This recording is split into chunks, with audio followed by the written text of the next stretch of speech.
Sa panahon kung saan ang pagiging sustainable ay hindi lang opsyon kundi isang pangangailangan. Isang premyadong hotel sa Muntinlupa ang nagsulong ng tinatawag na Green Hospitality, kung saan ang pinagmamalaking luxurious stays ay tinatapatan ng mga inisyatibang nakatuon sa pangangalaga sa kalikasan at pagbibigay pag-asa sa buong komunidad.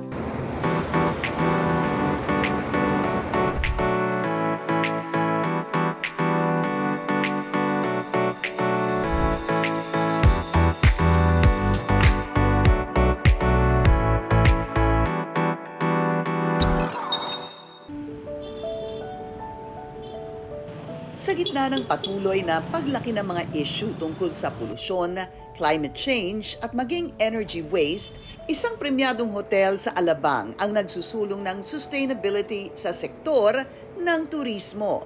Bellevue is a leader in instituting sustainable practices in our hotel operations. We're fortunate that we're an independent hotel brand that's family-owned, and we have the capability to implement programs on the fly, on the go, really quick. Bukod sa pagbibigay ng luxurious at unforgettable stays para sa mga guest, sinisiguro rin ng kanilang pamunuan na maging eco-friendly ang bawat aspeto ng pang-araw-araw nilang operasyon. Kasama na rito ang mga inihahanda nilang pagkain sa pamamagitan ng urban farming. It's actually our chairman who is the brainchild of this urban farming, and we're really happy how he envisioned this to be happening now, how it's operational now. It's the biggest, and the biggest, and probably the most lauded project of our company. Hindi man pangkaraniwan ang urban farming sa hospitality industry, maituturing itong isang mabisang solusyon para sa food security at sustainability. With regards to the figures, it's possibly 10% of our total requirements for those herbs and vegetables that our rooftop garden is producing. And having it have significantly assisted us in lowering our carbon emission, because we are not going to rely fully with outsourcing. Our lettuces are produced in-house, and other herb that helps us to create delicious menus, fresh menus and foods. And of course, it's a farm-to-table concept wherein fresh vegetables can be served to our guests and our patrons. How much better can we experience food than having it fresh? Sa pamamagitan ng inisyatibong ito, hindi lamang ang kumpanya ang maaaring nakinabang. Isa rin itong daan para makatulong sa pangangalaga ng kalikasan at mapalakas ang lokal na agrikultura. I am proud to say that Bellevue is the first hotel in the South to partner with the LGU for our green initiatives that not only improve hotel operations but also benefit the community. For example, by sourcing fresh produce from our garden, we reduce the carbon footprint associated with food transportation. We actually had our roof deck garden for several years, which was operated by my father, who's kind of a plantito. And we've been supplying our vegetables and fruits from our family farm to the hotels for quite some time. Although on a smaller scale, we're very fortunate that we were the pioneer project for this collaboration between the City of Muntinlupa and the Department of Agriculture office, whereas for urban farming. And now with the support of the mayor and the Department of Agriculture, we're kind of professionalizing what we had before. Dito sa rooftop garden ng hotel, nagmumula ang farm-to-table experience na naibibigay nila sa mga guest. The rooftop garden, it is designed to support our sustainability goals by providing a source of fresh and organic produce that are used in our kitchens. Offering guests a farm-to-table dining option is made possible by this initiative. And ultimately, our goal is for the garden to serve as a space for our guests to visit and learn about our green initiatives, thereby making it an integral part of the hospitality experience that Bellevue offers. Dahil ibang-iba sa nakasanayang konsepto ng hospitality sa isang lungsod gaya ng Muntinlupa, hindi rin naging madali sa umpisa ang pagbuo ng plano at pagsasakatuparan ng ganitong inisyatibo. Challenges, of course, initially we thought how expensive it will be to really have it operational. But then as we move along, we thought of this creative ideas of partnering with different organizations. Through partnership, we were able to lower down our costs because technical education has been provided freely by the local government of Muntinlupa through the memorandum that we have signed last September 2023. Luxury and sustainability. This is a question that I've actually heard answered by some industry professionals. I would say that luxury and sustainability can coexist. I think a personal choice over time. We'd like to see that the Bellevue's programs become, standard practice, even if we were one of the first to implement them.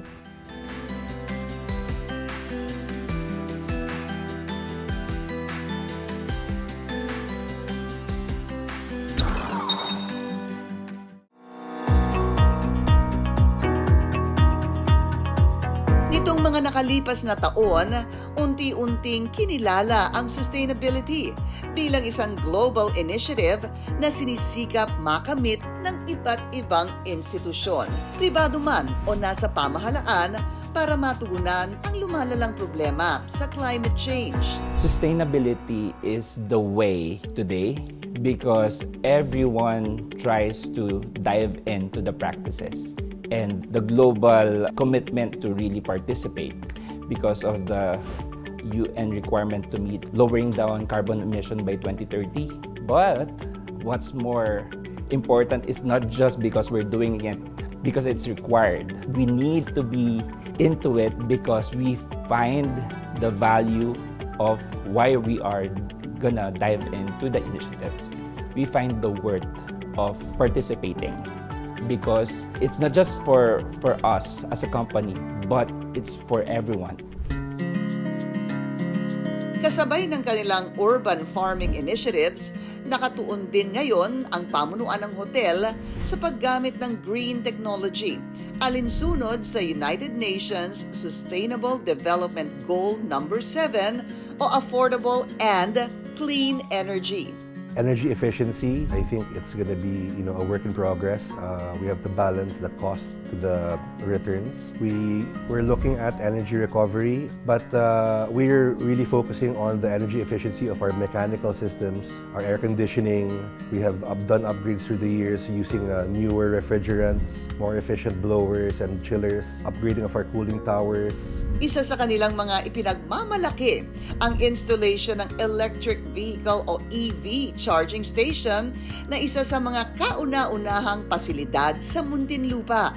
So we have 3 stations available for use for our guests here in the hotel. Of course, if there's an available charger, most EV owners will charge, but I think majority still don't have EVs. The challenge is primarily the cost. It's easy to say that you're going to install an EV charging station, but then what kind of EV charging station? Right now, I think EVs are the big thing, but if you can't afford to install the EV charging station, then don't. Do what you can and do it well. Well, on top of it being a personal goal for me, I believe that it's important because it is the future. Bukod sa EV charging stations, malaki rin ang isang inobatibong solusyon ang pakinabangan ng hotel ang paggamit ng Energy Recovery Ventilators o ERVs na nakatutulong sa pagbawas ng konsumo ng kuryente sa pamamagitan ng ventilasyon. For sustainability initiatives, I think it's going to be, a work in progress. We have to balance the cost to the returns. We're looking at energy recovery. Matibay na ang dedikasyon ng buong korporasyon na maipalaganap ang kanilang layunin na noon pa man ay bahagi ng kanilang core values. at makapagdulot ng positibong pagbabago sa pamamagitan ng iba pang mga programa, gaya ng waste management at pagbabawas ng paper at plastic use sa lahat ng kanilang departamento. The use of replenishable containers has significantly reduced our dependence on single-use plastics, leading to a direct reduction in waste. This shift not only benefits the environment, but also results in operational savings. We spend less on disposable materials, and the streamlined waste management process has really become more efficient. Mas pinaigting din ng hotel ang kanilang mga hakbang tungkol sa waste management dahil sa 24/7 na operasyon nito. Habang patuloy na umuunlad ang sektor ng turismo sa bansa, patuloy din sinisikap ng mga kumpanya sa ilalim ng hospitality industry na makapag-ambag sa mga programang pangkalikasan at maitaguyod ang sustainability sa lahat ng aspeto ng kanilang operasyon. Ito rin mismo ang direksyong naistahakin ng kumpanya.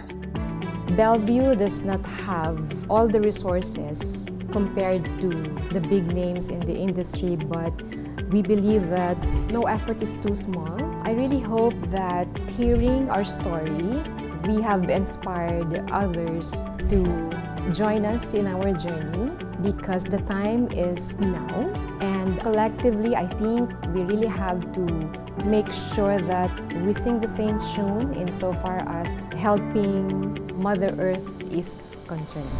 Sa kabila ng karangyaan, nananatili pa rin ang pangmatagalang layunin na maibigay sa mas nakararami ang mas magandang karanasan. Isang maayos at ligtas na kinabukasan para sa lahat.